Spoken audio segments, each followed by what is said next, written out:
Bueno, sí.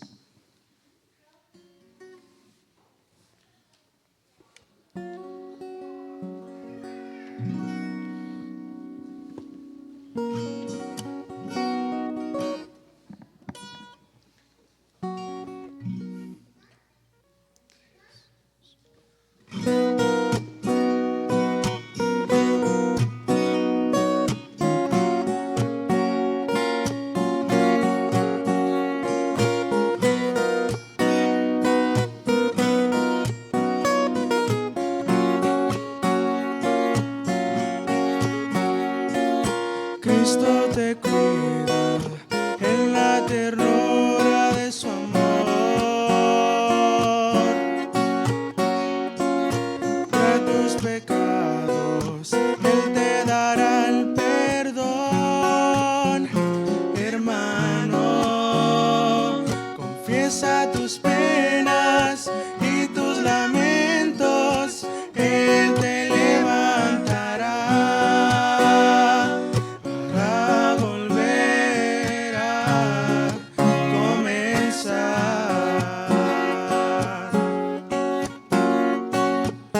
Ven a Cristo, rinde tu vida hoy.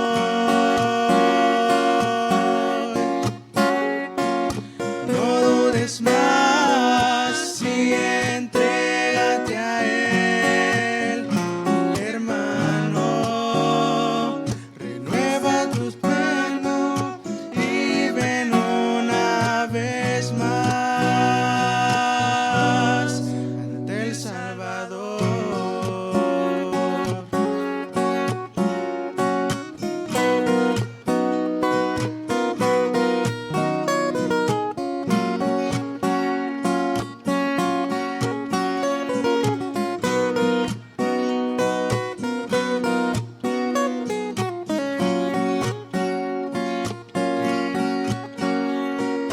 Aunque en el día no me acuerde de ti,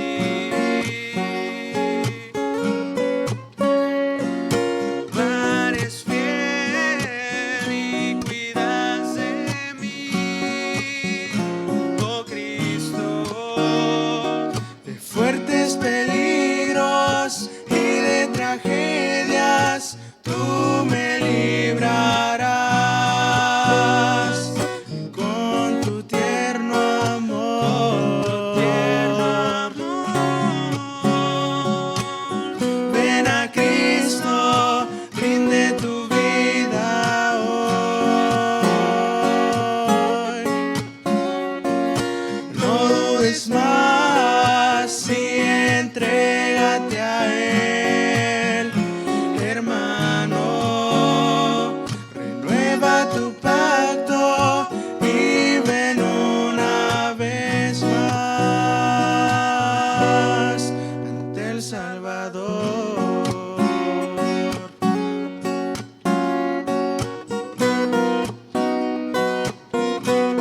Ante el Salvador. Ante el Salvador.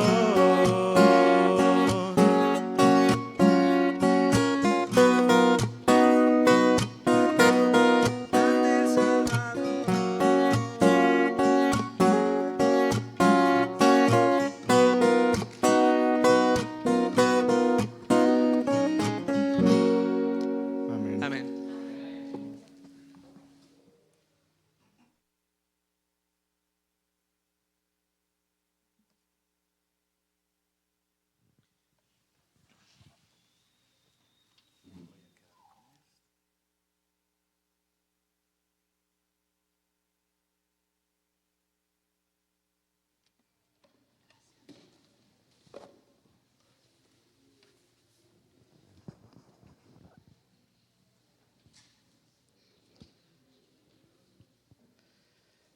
Muy buenos días, mis hermanos.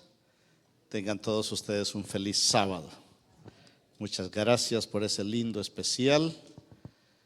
Es un privilegio tener a nuestros jóvenes tan activos aquí en la iglesia. Me gustaron mucho los diáconos y felicito a los jóvenes que están formando la rondalla de jóvenes.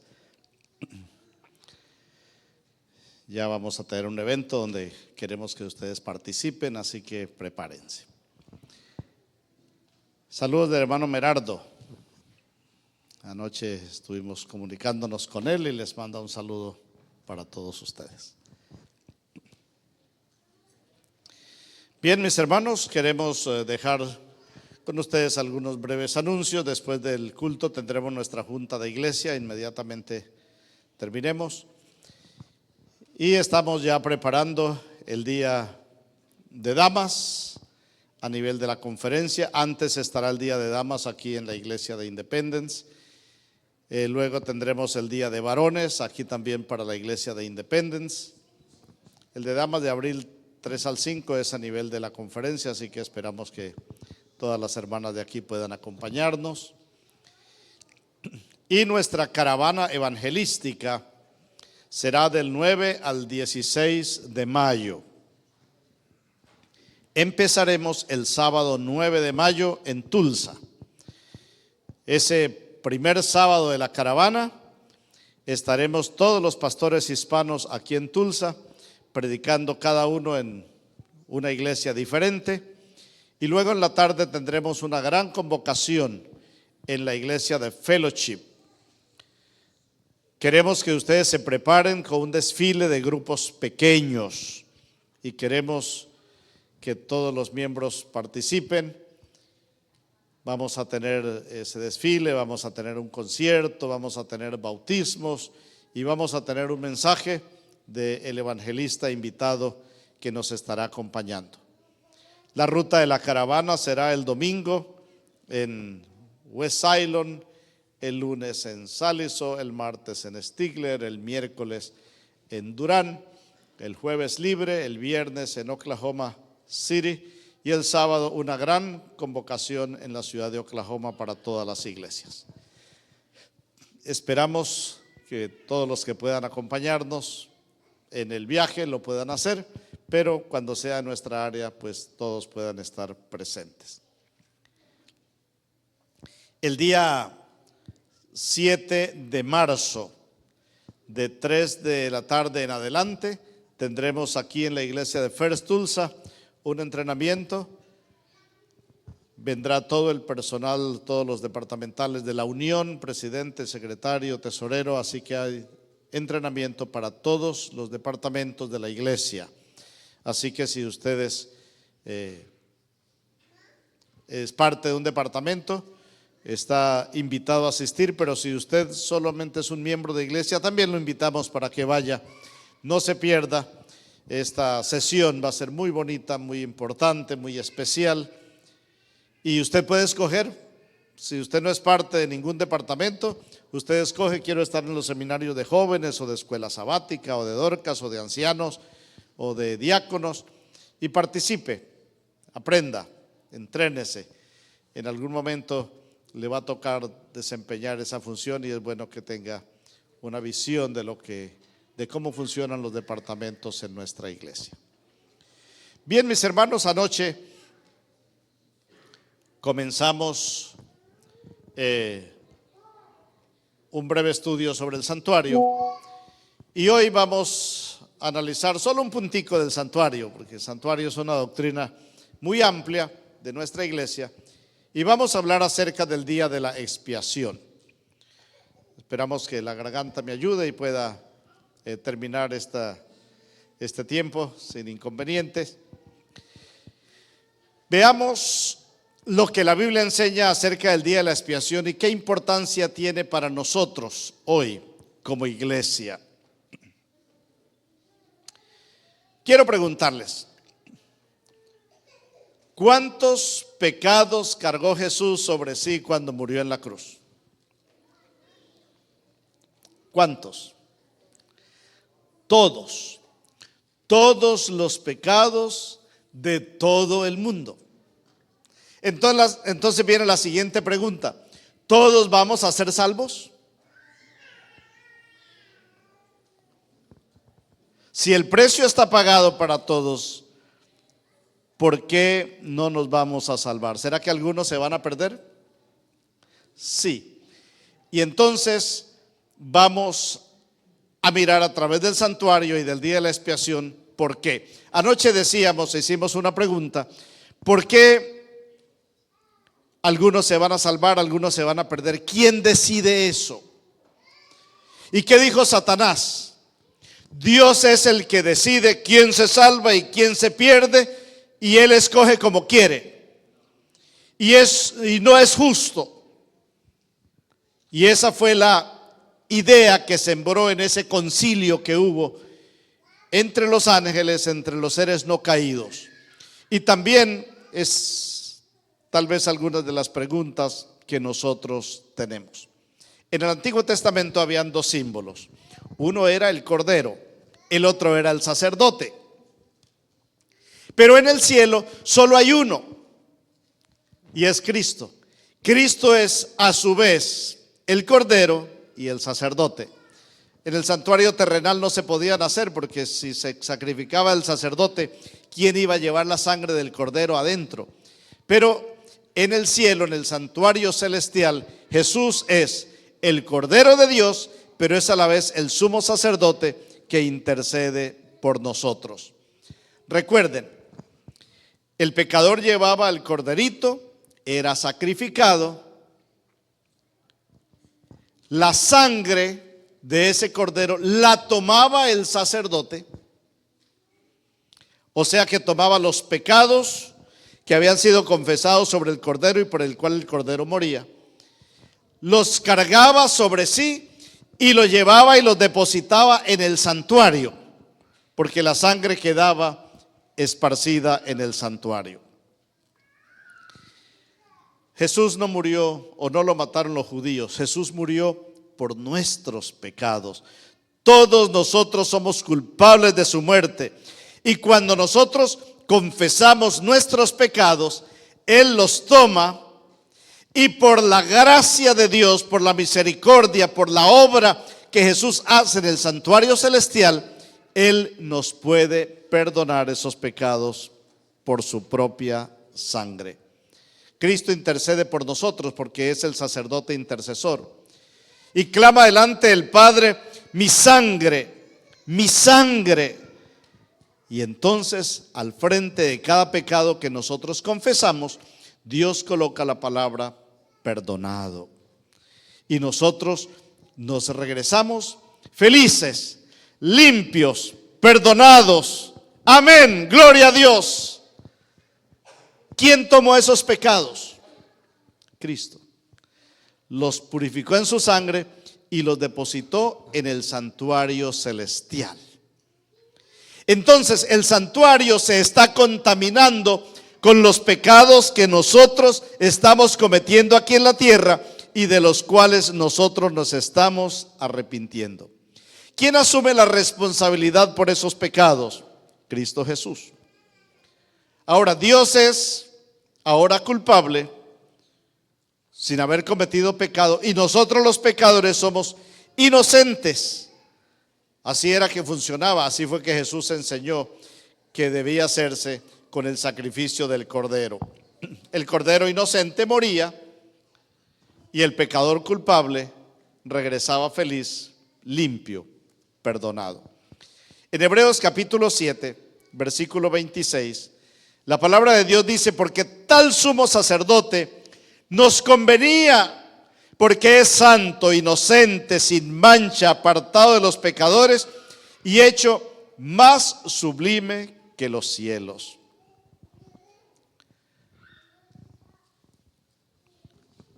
Ese es el sumo sacerdote que a nosotros nos convenía. Ese es el sumo sacerdote que nosotros tenemos en el cielo.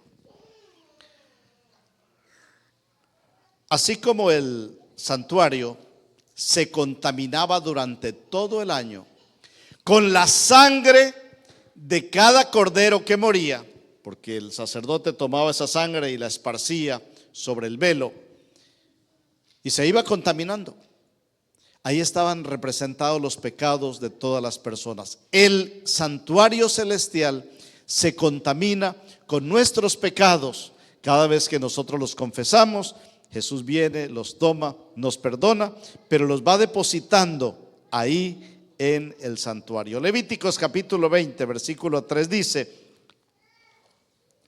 y yo pondré mi rostro contra el tal varón y lo cortaré entre su pueblo, por cuanto dio sus hijos a Moloc, contaminando mi santuario y profanando mi santo nombre.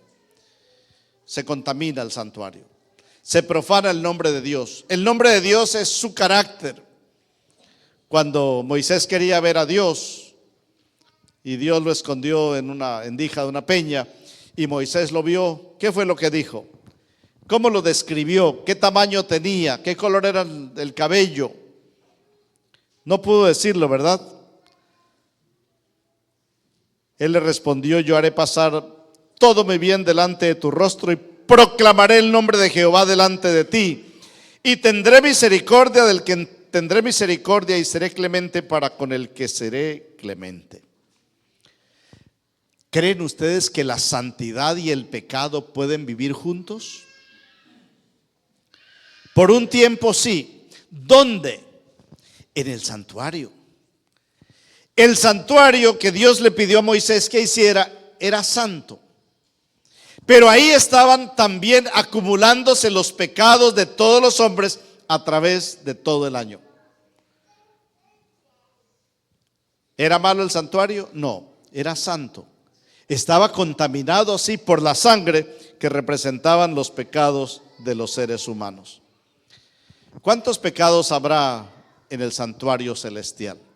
Daniel 8:14 dice que cuando se cumplió la profecía de los 2300 años, el santuario empezó a ser purificado. ¿Cuándo comenzó ese proceso? ¿Alguien recuerda? Dígalo duro. En 1844, el 22 de octubre de 1844, empieza ese proceso. El apóstol Pablo dice en el libro de Hebreos capítulo 9, versículos 22 y 23, casi todo es purificado según la ley con sangre, y sin derramamiento de sangre no hay remisión de pecado, no hay perdón de pecado. Las cosas figuradas que habían en el santuario terrenal se limpiaban con sangre, y las cosas reales de donde se había tomado esa figura, que son las cosas que están en el santuario celestial, esas también se purifican con sangre. Las cosas, las figuras de aquí el santuario terrenal se purificaban con la sangre de un cordero. Las cosas celestiales se purifican con la sangre del Cordero de Dios, de Cristo Jesús. Hay dos maneras como se pueden entrar los pecados dentro del santuario. Voy a usar dos palabras que no están en la Biblia, pero más o menos para que entendamos. Una manera legal y otra manera ilegal, legítima o ilegítima. La manera legítima como nosotros entramos nuestros pecados en el santuario es cuando nosotros los confesamos y se entran a través de la sangre del Cordero. Y la manera ilegítima como los pecados entran en el santuario es cuando nosotros no los confesamos, pero igual son pecados y eso también contaminan el santuario. El pueblo de Israel tenía que llevar el cordero y sacrificarlo, confesando los pecados, y de esta forma los pecados entraban al santuario. Pero habían algunos que no hacían ese proceso, que no se arrepentían, y entonces con su forma de vivir, con lo que hacían, contaminaban el santuario. Por ejemplo, el libro de Números, capítulo 19, versículo 13 dice: todo aquel que tocare un cadáver de cualquier persona y no se purificare, el tabernáculo de Jehová contaminó, y aquella persona será cortada de Israel, por cuanto el agua de la purificación no fue rociada sobre él. Inmundo será, y su inmundicia será sobre él. Cualquier equivocación, cualquier pecado, cualquier cosa indebida que hicieran, tenían que ir al santuario, tenían que ser purificados con el agua y tenían que aceptar la sangre del cordero que ellos sacrificaban. Sigue siendo lo mismo para nosotros. No importa el pecado que nosotros hayamos cometido, la vida que nosotros hayamos vivido, nosotros tenemos que ser purificados por las aguas del bautismo, aceptando la sangre de Cristo Jesús para que puedan ser perdonados nuestros pecados. Números capítulo 19, versículo 20.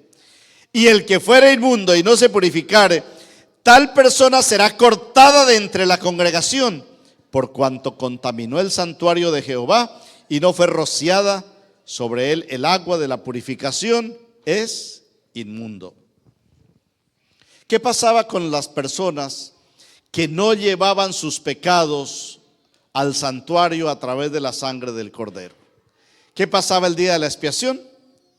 Serían cortados, serían lapidados, serían apedreados, tenían que morir. No había otro remedio. O aceptaban la muerte sustituta del cordero o tenían que expiar sus pecados con su propia muerte. ¿En dónde entra la doctrina del sábado? Cuando nosotros estudiamos el santuario. Porque si el santuario es la base de la doctrina adventista y la única doctrina que nos hace diferentes de todas las demás religiones, ¿en dónde encaja el sábado en esta doctrina?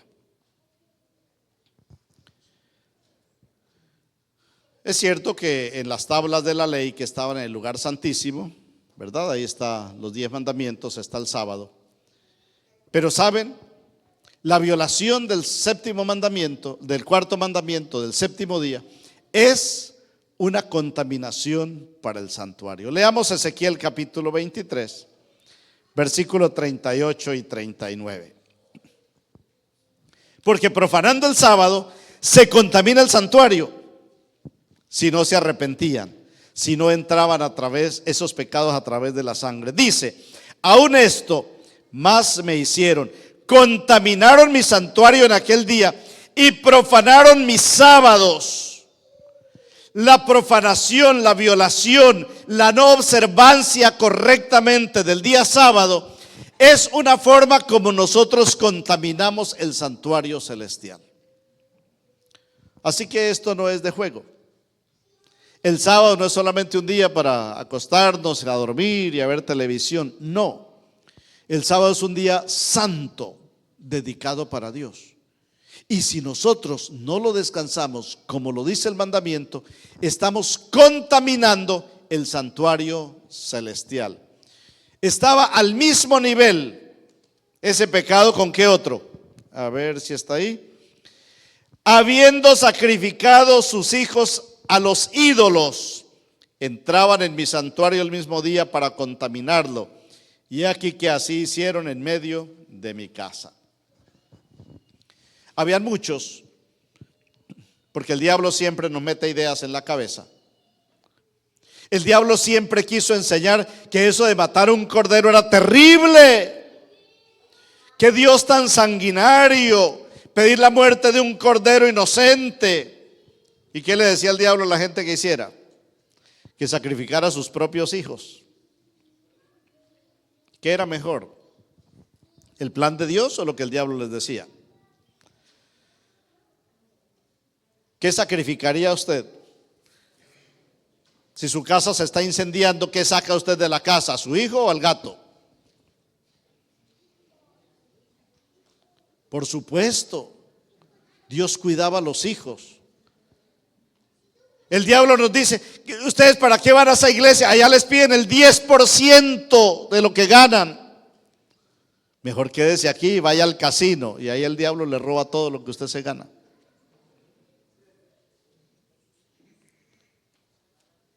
El diablo siempre quiere hacernos creer que Dios es injusto, pero Él hace todo para dañar nuestra vida. A ese mismo nivel estaba la violación del séptimo día, la violación del sábado, como si se sacrificaran los hijos a Moloc. Levíticos capítulo 20 versículo 3 dice, y yo pondré mi rostro contra tal varón los que sacrifican los hijos a los ídolos, los que violan los mandamientos, los que no guardan el sábado. ¿Y qué haré con ellos? Los cortaré de entre su pueblo, por cuanto dio de sus hijos a Moloc, contaminando mi santuario y profanando mi santo monte. ¿Cuándo era limpiado el santuario? ¿Al comienzo o al fin del año? Al fin. ¿Cuándo es que Jesús va a limpiar el santuario celestial? ¿Al comienzo de su ministerio en el cielo o cuando esté por terminarse o cuando se está terminando? Al terminarse.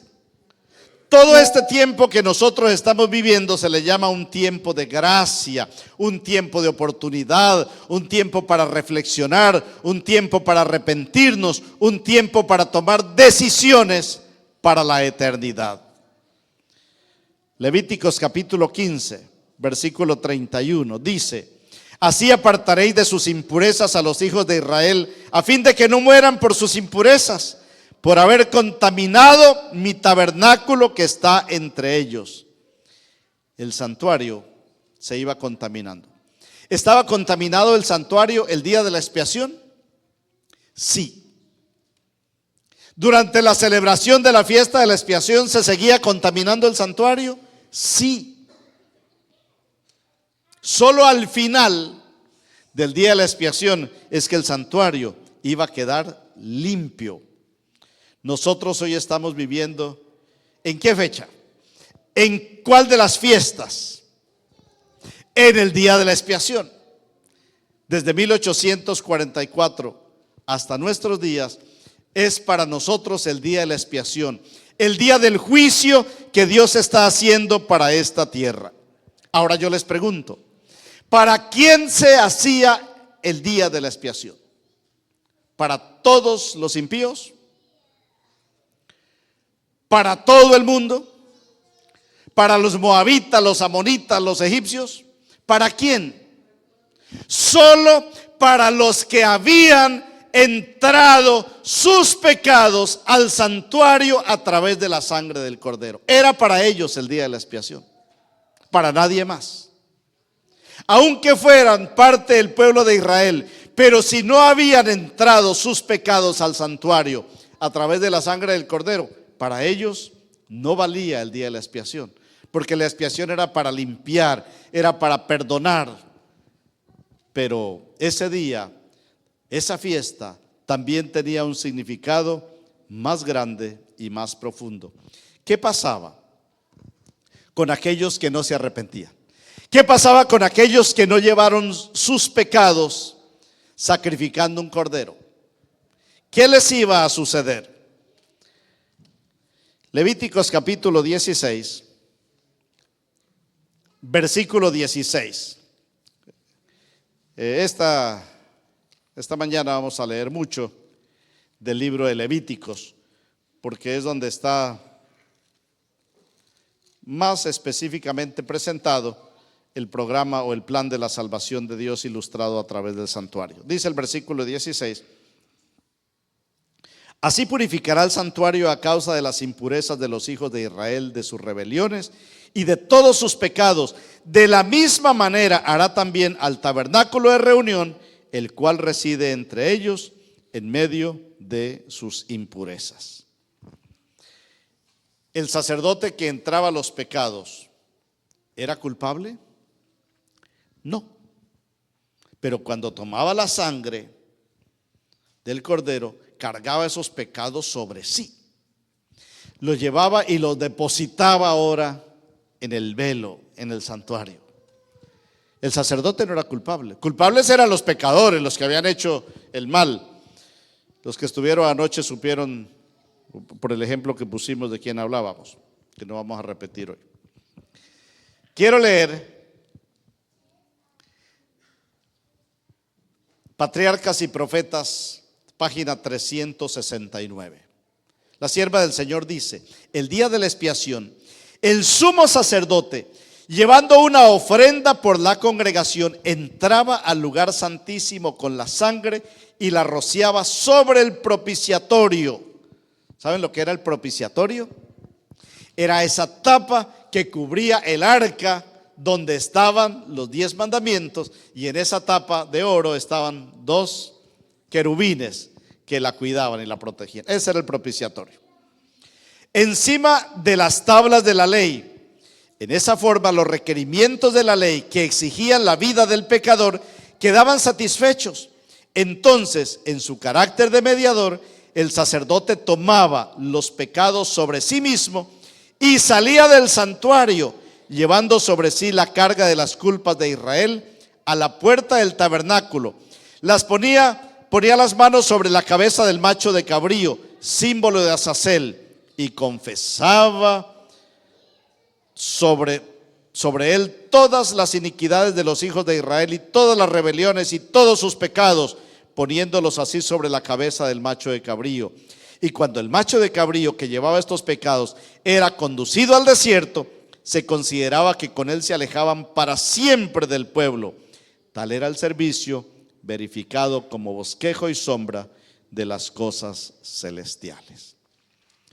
Ella toma esto del libro de Levíticos capítulo 16 versículo 15, donde dice: después degollará el macho de cabrío en expiación por el pecado del pueblo, llevará la sangre detrás del velo, o sea, hasta el lugar santísimo, y llevará la sangre detrás del velo adentro, y hará de la sangre como hizo con la sangre del becerro, y la esparcirá sobre el propiciatorio y delante del propiciatorio. Esa sangre va a cubrir las violaciones de la ley de Dios, porque el pecado es la transgresión de la ley. Y entonces la sangre viene y cubre esos mandamientos, esas tablas de la ley. Eso quiere decir que nosotros somos perdonados por las violaciones que incurrimos a los mandamientos de Dios. Llega el día de la expiación. El santuario todavía está lleno de sangre, por supuesto, acumulada durante todo el año. Lo primero que hace el sacerdote es degollar un becerro, un carnero, para el perdón de sus pecados y para el perdón de los pecados de todo el pueblo que se congregó. Los que están ahí, los fieles, los que se reunieron. Y ahora entra con esa sangre y la rocía y la vacía encima del propiciatorio. Aparte de que estaba contaminado, ahora lo contamina más. Sale el sacerdote, coloca sus manos, porque antes de entrar había colocado, le traían 2 machos de cabrío. Después de que él hizo la ofrenda por sus pecados, ahora le traen 2 machos de cabrío, 2 cabritos. Y uno, echando suertes, es el que va a representar a Jesús y el otro es el que va a representar a Satanás, a Azazel. Ahora se degolla el macho de cabrío que representa a Jesús. Y el sacerdote dice: aquí en esta sangre están todos los pecados de todos los que a través del año se arrepintieron. Y entra con la sangre, cargando en sí toda la pecaminosidad. Entra hasta detrás del velo, la vacía sobre el propiciatorio, se da la vuelta y sale cargando todos los pecados del pueblo. Y viene ahora y pone las manos sobre el macho de cabrío que representa a Satanás, que se llama Azazel. Ahora ese macho de cabrío recogió todos los pecados. Y ese macho de cabrío no muere, no es sacrificado, perdón, sino que es llevado por un hombre fuerte que tiene que llevarlo al desierto. Va a estar solitario allá hasta que muera. Y a medida que ese macho de cabrío se va alejando, el pueblo se sentía feliz porque todos sus pecados estaban siendo alejados para siempre de la vista de Dios, para siempre de sus vidas. Ese era el simbolismo de ese macho de cabrío, o esos 2 machos de cabrío.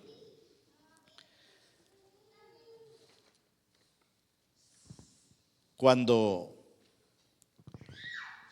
el sacerdote colocaba sus manos sobre el macho de cabrío, tenían que encargar a un hombre fuerte para que llevara ese animalito hasta el desierto. Porque estos animales tienen mucha fuerza y van a tratar de escaparse. ¿A quién representaba Azazel? Satanás. ¿A quién representará ese hombre fuerte que tiene que llevarlo? ¿Quién será? El único que puede desterrar al enemigo. Cristo Jesús. Él era el representante o el símbolo.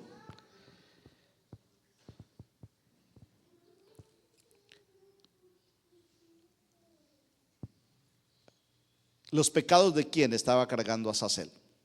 ¿Los pecados de todos los hombres? No, solo los pecados de los que se habían arrepentido. Alguien tenía que pagar por esos pecados y iba a pagar Azazel. ¿Quién es el originador del pecado? ¿Quién es el instigador del pecado? ¿Quién es el que pone las tentaciones para que nosotros pequemos? Y si Jesús perdona nuestros pecados, alguien tiene que pagar por los pecados que nosotros cometimos, y ese alguien es Azazel. Así que todos esos pecados iban sobre Azazel, y Azazel era desterrado allá lejos. Leo del libro de Levíticos capítulo 16 versículo 21. Y pondrán sus dos manos sobre la cabeza del macho de cabrío vivo, y confesará sobre él todas las iniquidades de ¿quién? De los hijos de Israel, todas sus rebeliones y todos sus pecados, poniéndolos así sobre la cabeza del macho de cabrío, y lo enviará al desierto de un hombre destinado para eso.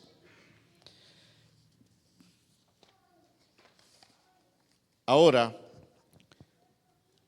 cuando los pecados son colocados sobre Azazel y Azazel se va, es cuando el santuario se va a limpiar. Es en ese momento cuando el hombre regresa al santuario, dejando a Azazel. Es cuando se va a limpiar el santuario, y Dios venía y hacía el milagro. Paredes, piso, el velo, todo quedaba limpiecito. Ni una gota de sangre, ni una muestra de sangre. Y ahora la gente sabía que sus pecados habían quedado perdonados para siempre. ¿Se terminó ahí el día de la expiación? ¿O todavía faltaría algo por hacerse? ¿Qué creen ustedes? Todavía faltaba un poquito por hacerse. ¿Qué sería? Ir a buscar a los que no habían entrado sus pecados, a los que no se habían arrepentido, a los que no estaban guardando el sábado. ¿Y qué se hacía con ellos? Se les apedreaba, se les destruía, se les exterminaba para siempre. Con esa parte es que terminaba el día de la expiación, esa celebración. ¿Cuándo es que Jesús va a colocar sobre Satanás los pecados de todos los justos? Antes de su segunda venida.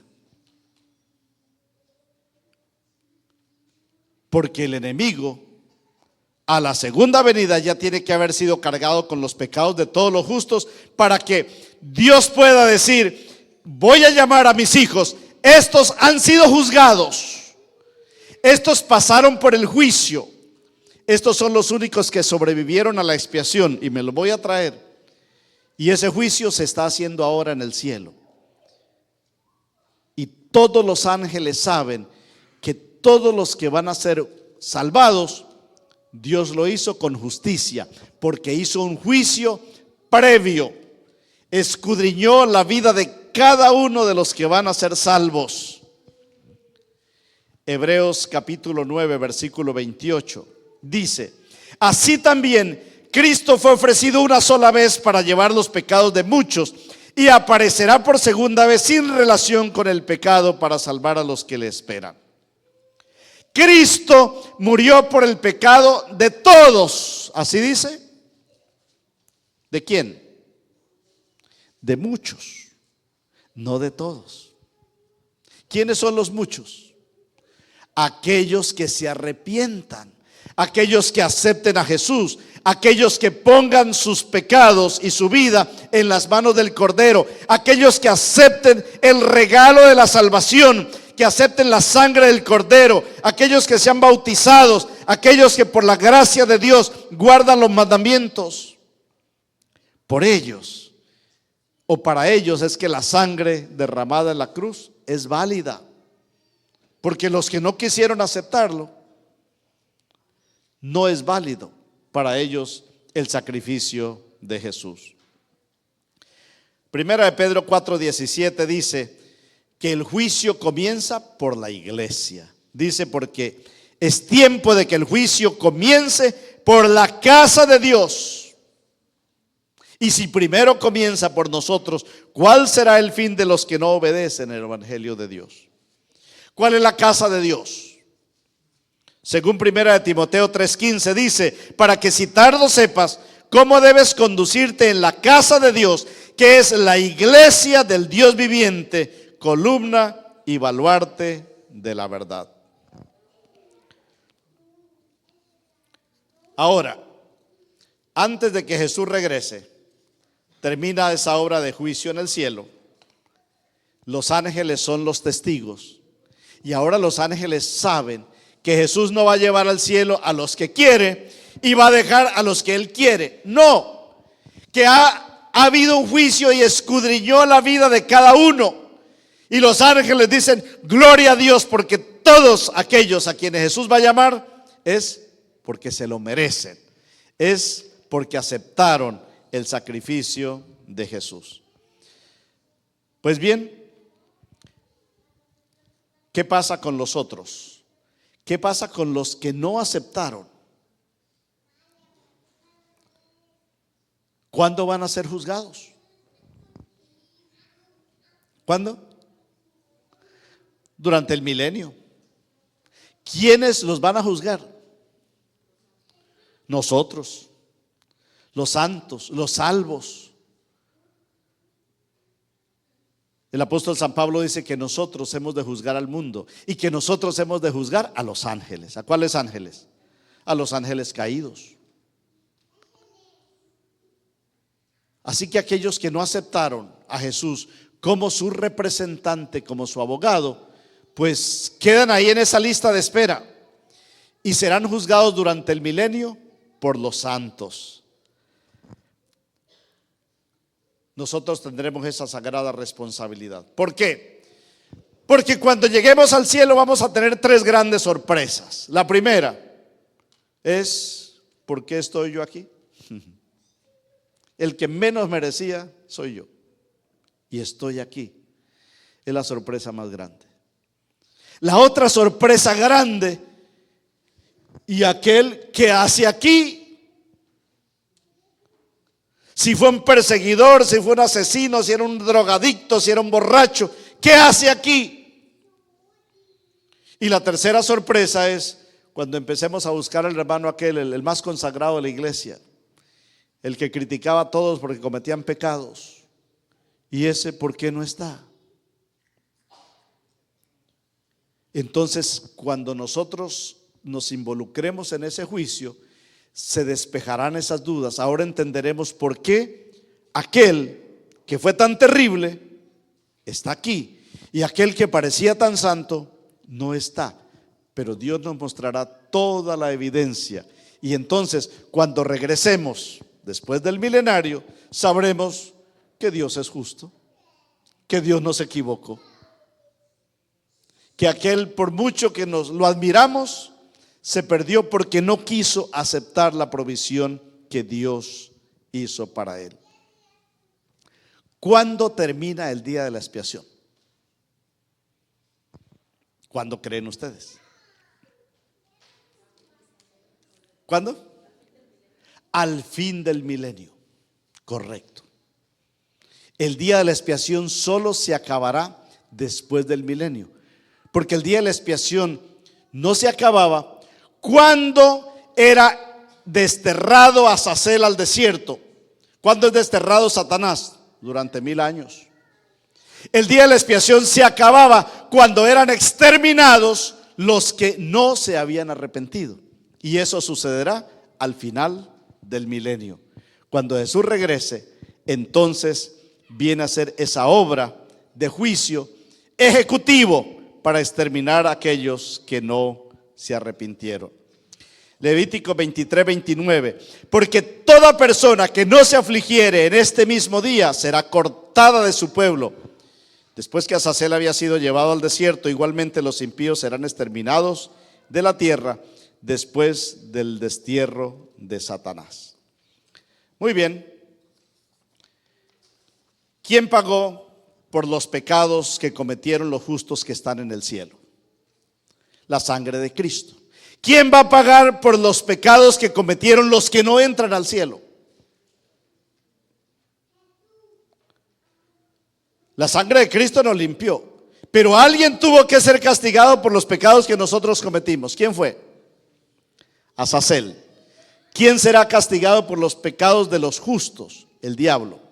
¿Y quién será castigado por los pecados de los impíos? Ellos mismos. Cada uno asumirá su propia consecuencia. O aceptamos la sangre del Cordero para que pague por nuestros pecados, o pagamos con nuestra propia sangre, con nuestra propia vida, el castigo contra la desobediencia de la ley de Dios. Mirando este contexto del día de la expiación, Dios inspiró al profeta Ezequiel y le mostró lo que iba a suceder. Voy a leérselo. Ezequiel capítulo 39, versículo 1. Tú pues, hijo de hombre, profetiza contra Gog. 3 letras, Gog, no olviden ese nombre. Versículo 6. Enviaré fuego para destruir a Magog. Gog y Magog. 2 nombres simbólicos.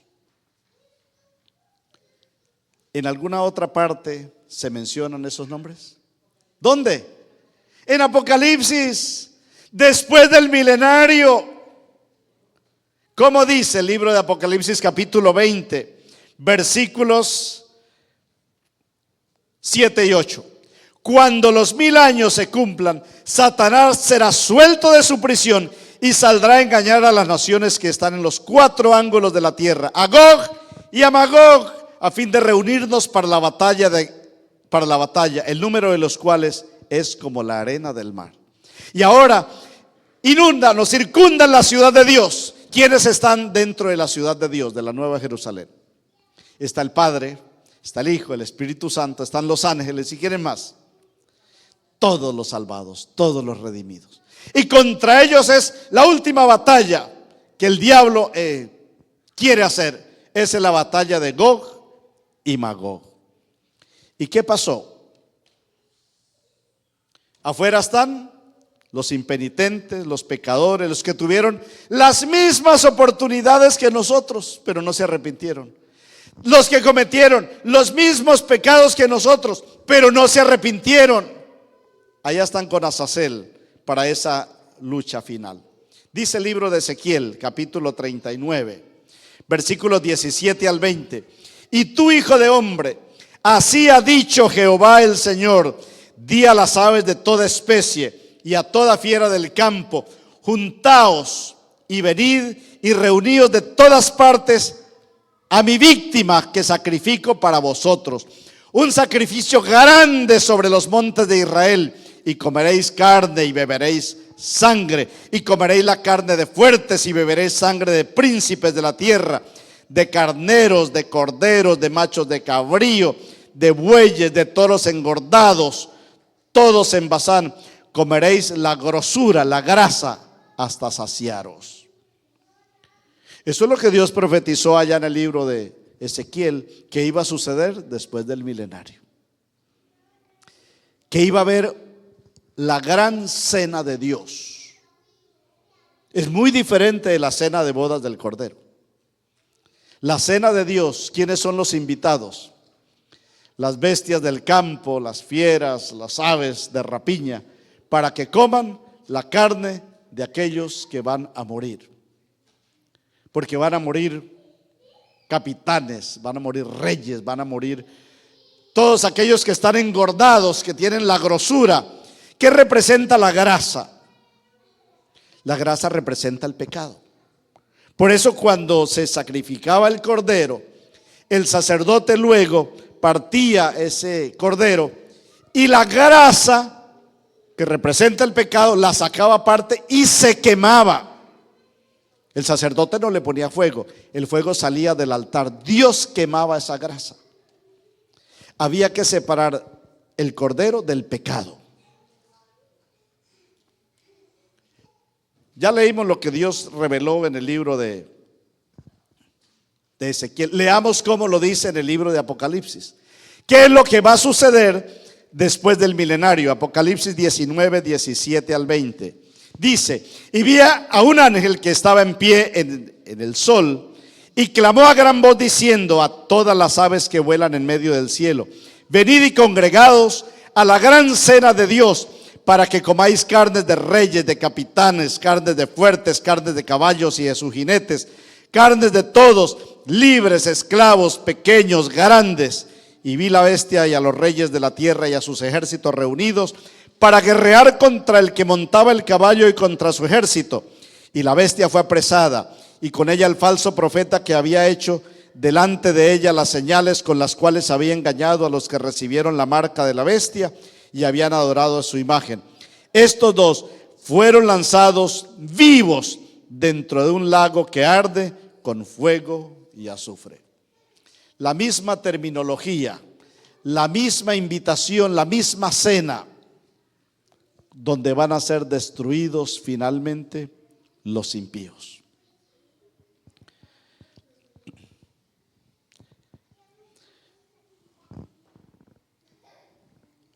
Apocalipsis, capítulo 20, versículos 11 y 12, dice: y vi un gran trono blanco y el que estaba sentado delante de él, del cual huyeron la tierra y el cielo, y ningún lugar se encontró para ellos. Y vi a los muertos grandes y pequeños de pie ante Dios, y los libros fueron abiertos. Hay varios libros en el cielo. Los ángeles fueron testigos del juicio de los que van a ser salvos y concluyeron de que Dios es justo al llevar al cielo a los que se van a salvar. Durante el milenario, Dios responde la segunda pregunta. A todos los justos les muestra al hacer el juicio que los que se perdieron no es porque Dios sea injusto y porque Dios los seleccionó, ustedes se pierden o los predestinó para que se perdieran. No, es porque ellos tomaron su decisión y Dios les va a mostrar: mire cuántas oportunidades le di y no las aprovecharon. Y la tercera pregunta o incógnita será cuando Jesús regrese después del milenario y vuelva a abrir los libros. Y les va a mostrar a los impíos la vida de todos los que están en la Nueva Jerusalén. ¿Por qué son salvos? Para que el narcotraficante no diga: pero ¿por qué este otro narcotraficante que estaba conmigo está en el cielo y yo no? ¿Por qué este que se emborrachaba conmigo está en el cielo y yo no? Y ahora Dios les va a abrir los libros y les va a mostrar cómo fue la vida de aquel que está en el cielo, porque se arrepintió. A veces no alcanzamos a entender la gracia y la misericordia de Dios, ¿verdad? Pero es así, así funciona. Y si se arrepiente, Dios te perdona. No importa lo que hayas cometido. Y luego dice: abrió otro libro. Y en ese otro libro le va a mostrar la vida de ustedes. ¿Sabe? Aquí están todos sus actos. Aquí está la razón por la cual ustedes no están aquí. No es que yo los escogí al azar para que se perdieran, es que ustedes escogieron no entrar. Y ahora esa incógnita queda resuelta. Y ahora toda rodilla se doblará delante de Dios. todos los impíos, aún Satanás, se arrodillará para reconocer que Dios es justo. Y el nombre de Dios quedará limpio. El santuario celestial quedará limpio. Todas las dudas que el diablo quiso sembrar entre los ángeles y entre los seres no caídos quedan despejadas. Nunca más se levantará la rebelión, porque el ser humano que vivió esta terrible tragedia del pecado, nunca más querremos volver a pasar por eso. Y los seres que nunca cayeron sabrán que Dios obró con justicia al destruir a aquellos que no aceptaron la sangre del Cordero. Filipenses capítulo 2, versículos 10 y 11. Para que en el nombre de Jesús se doble toda rodilla de los que están en los cielos, en la tierra y debajo de la tierra, y toda lengua confiese que Jesucristo es el Señor, para la gloria del Dios Padre. Para que el nombre de Dios, que fue colocado en tela de juicio, quede limpio. ¿Dónde explica Dios la solución al conflicto del pecado? En el santuario. ¿Dónde explica la Biblia que quedarán convencidos los pecadores y hasta Satanás mismo? En el santuario. Con razón, y termino en esta mañana leyendo el mismo texto con el que empezamos anoche. Salmo capítulo 73. Y leo esta mañana los versículos 15 al 17. Salmo 73, 15 al 17. Dice: si dijera yo, hablaré como ellos, he aquí a la generación de tus hijos engañaría. Cuando pensé para saber esto, fue duro trabajo para mí, hasta que entré en el santuario de Dios y comprendí el fin de ellos.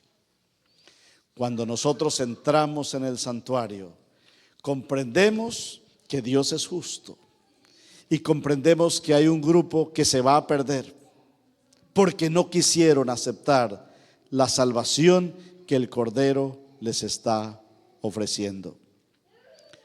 Dios le permitió ver a David ese día de la expiación y lo que iba a pasar a los impíos después de admitir su pecaminosidad.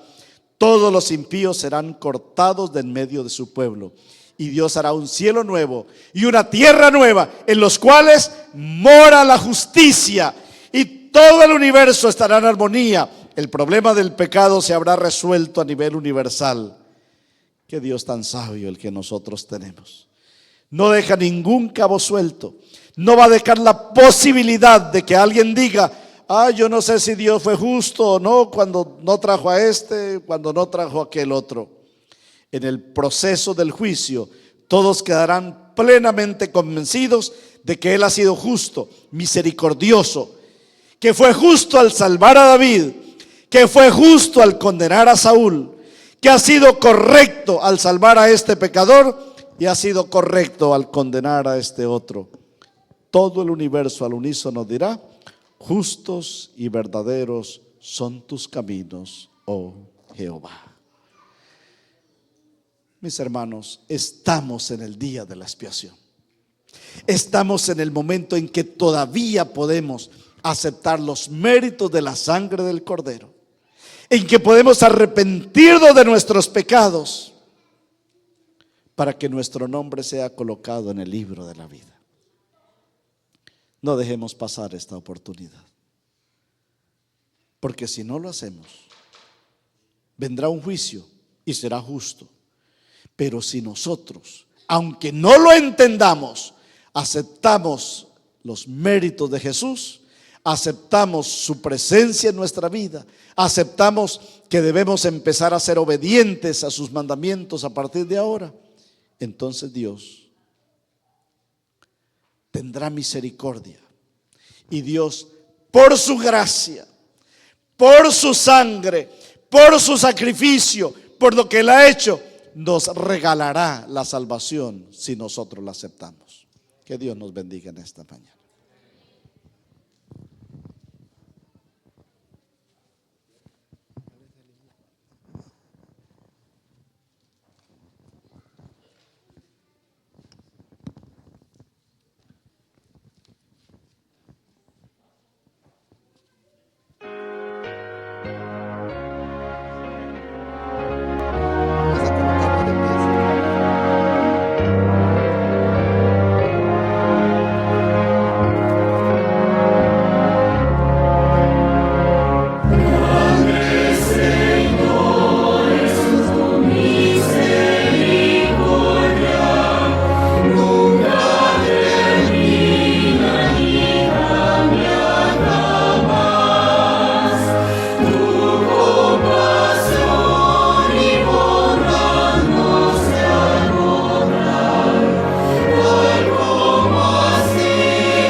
nuestro Dios, en este momento humildemente venimos delante de tu presencia. No nos queda más que agradecerte por tu sabiduría, por tu amor, por la gracia que nos ofreces. Porque aún estando casi por terminar la expiación, el juicio que tú estás haciendo sobre los justos, nos ofrece la oportunidad de venir a ti, de arrepentirnos, de confesar nuestros pecados para que sean limpiados con la sangre del Cordero. Señor, nosotros queremos entrar en el santuario contigo para que sean limpiados y perdonados nuestros pecados para siempre y para que nuestro nombre pueda quedar registrado en el libro de la vida. Al salir de este lugar, llévanos con la seguridad de nuestra salvación, que no importa lo que pase en este mundo, lleno de pecado, enfermedades, muertes, injusticias, nuestro pacto es contigo.